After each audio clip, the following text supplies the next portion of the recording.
Hello everyone, જય શ્રી કૃષ્ણ. તો standard 8 English I બુકમાં આપણે હવે કરવાનું છે યુનિટ નંબર 3. યુનિટ નંબર 2 આપણું કમ્પ્લીટ થયું છે. એમાં આપણે આઈ બુકમાં બધું ફિલ કરી દીધેલું છે અને વિડીયો તમે જોયા જ હશે. તો સ્પેલિંગ બી કરેલા છે, તો સ્પેલિંગ બી યાદ કર્યા હશે. તો હવે યુનિટ નંબર 3 કરવાનું છે. What were you doing? તમે શું કરી રહ્યા હતા? શું થાય છે આનો meaning? What were you doing? તમે શું કરી રહ્યા હતા? હવે તમારે આઈ બુક ઓપન કરવાની છે. એમાં એક્ટિવિટી 1 છે એ જોવાની રહેશે. તો આપણો ક્વેશ્ચન નંબર 1 છે, look at the picture and answer the following question. ચિત્ર જુઓ અને આપેલા પ્રશ્નોના જવાબ આપો.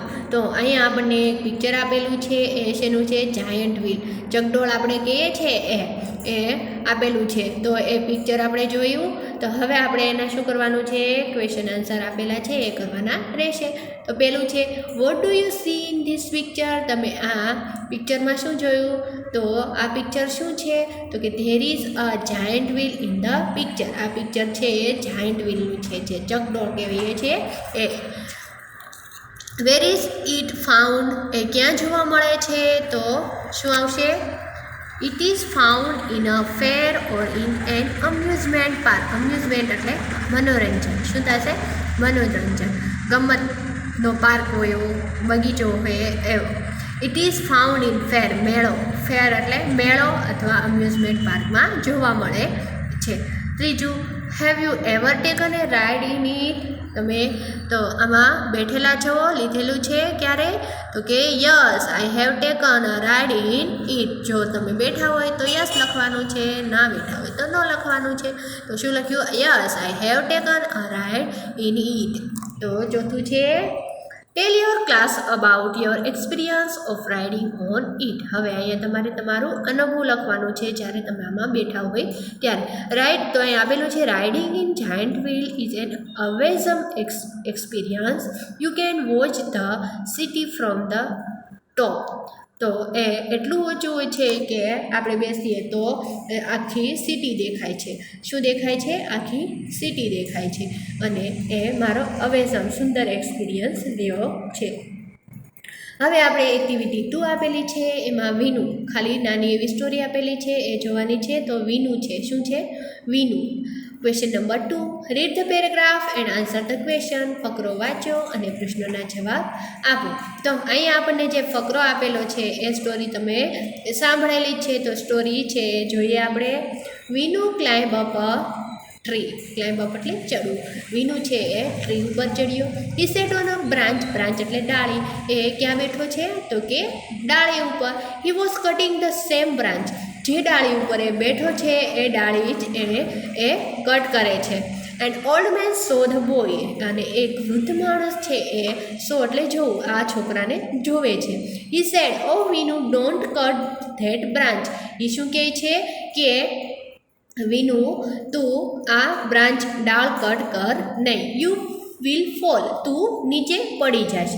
The boy laugh at the old man. Laugh હસવું. આ છોકરો છે એ ઓલ્ડ મેન ઉપર હસવા માંડ્યો. He did not follow his advice. Advice એટલે સલાહ. એણે સલાહ માની નહીં, એને અનુસર્યો નહીં. He continue to cut the branch. એણે જે બ્રાન્ચ ઉપર એ બેઠો હતો, ડાળ ઉપર બેઠો હતો, એ કટ કરવાનું એણે કન્ટિન્યુ રાખ્યું, કાપવાનું કન્ટિન્યુ રાખ્યું, શરૂ રાખ્યું. He fell down and broke his leg. તે નીચે પડ્યો અને એ બ્રોક એટલે તૂટવું, એનો લેગ પગ, એનો પગ છે એ તૂટી ગયો. તો જે ડાળી ઉપર એ બેઠો હતો એ ડાળી ઉપર જ એ ડાળીને જ કટ કરતો હતો, એટલે એ નીચે પડવાનો જ છે. તો એણે મૂર્ખતાભર્યું કામ કર્યું છે. તો આ નાનકડી એવી સ્ટોરી છે. તો હવે આપણે એના ક્વેશ્ચન આન્સર કરીશું. તો ક્વેશ્ચન 1 છે, who climb up a tree? કોણ ચડ્યું હતું ટ્રી ઉપર? તો શું આવશે? Vinu climb up a tree. Vinu છે ટ્રી ઉપર ચડ્યો હતો. બીજું છે, what was Vinu cutting? Vinu શું કટ કરતો હતો? તો કે Vinu was cutting the same branch on which he was sitting. Vinu એ બ્રાન્ચ કટિંગ કરતો હતો કે જે બ્રાન્ચ ઉપર એ બેઠો હતો, બ્રાન્ચ ડાળી. હવે છે નેક્સ્ટ પેજ ઉપર ત્રીજો પ્રશ્ન આપેલો છે ફ્રેન્ડ્સ. ત્રીજો, વીનુ વોઝ કટિંગ ધ બ્લેન્ક્સ. તો બોક્સ આપેલું છે અને બ્લેન્ક્સ આપેલું છે. તો આપણે એ છે same branch on which he sat. જે બ્રાન્ચ ઉપર બેઠો તો એક branch, B other branch of the same tree, બીજી ડાળી કે જે ઝાડ છે એ જ તે, સી ધ લીફ પાંદડા, ડી નન ઓફ ધીસ. તો આપણું શું આવ્યું હતું? Same branch on which he sat. જે ડાળી ઉપર બેઠો હતો એ કટ કરતો હતો તો શું આવશે? બ્લેન્ક્સમાં same branch on which he sat અને બોક્સમાં એ. ચોથું, વુ વોન વિનુ. કોણે વોન કર્યો હતો? ચેતવણી આપી હતી વિનુને, તો કે an old man won Vinu.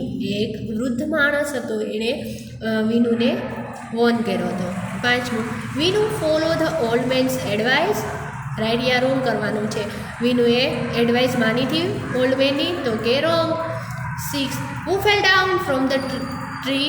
કોણ પડી ગયું હતું?